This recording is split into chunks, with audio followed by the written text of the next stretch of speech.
សូមគោរពនឹងជម្រាបសួរបងប្អូនទាំងអស់ជាទីមេត្រី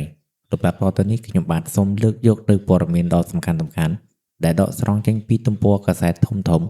មកជូនបងប្អូនជាទីសន្តាប់កងទ័ពជើងទឹកកម្ពុជានិងអាមេរិកនឹងពឹកវើរួមគ្នានាវាចម្បាំង USS Cincinnati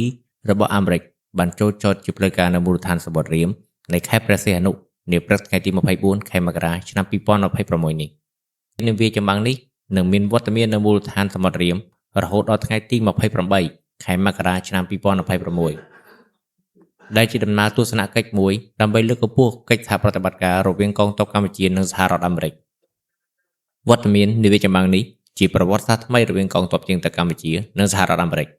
កន្លងមកអាមេរិកបានរិះគន់យ៉ាងខ្លាំងអំពីការកសាងកំពង់ផែទឹកជ្រៅរៀមដែលត្រូវបានសង្ស័យថា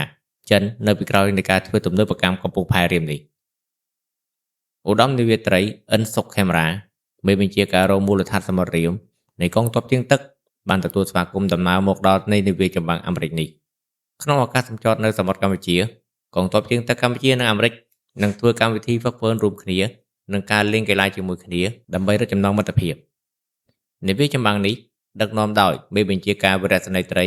Andrew J. Rickham នាវានេះមានទម្ងន់ប្រមាណជា 3000 តោនមានប្រវែងប្រមាណ150ម៉ែត្រនិងមានកន្លែងផ្ទុកឧទ្ធម្ភាគចក្រសូមរំលឹកថាកាលពីខែឧសភាឆ្នាំ2025នាវាចម្បាំងចិនបានចូលចតនៅកំពង់ផែរៀមក្រុងព្រះសីហនុដើម្បីចូលរួមលំហាត់សឹកនាមាសកម្ពុជាចិនក្នុងឆ្នាំ2025គោលដៅការធ្វើសម្ពយុទ្ធនេះគឺដើម្បីពង្រឹងមិត្តភាពនិងកិច្ចសហប្រតិបត្តិការរវាងកងទ័ព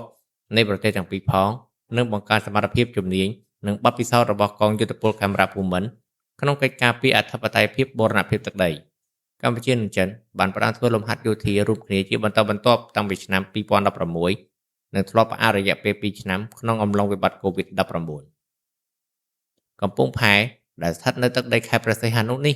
មានប្រវែងជិត700ម៉ែត្រនិងមានចំណតប្រើប្រាស់ប្រវែង300ម៉ែត្រ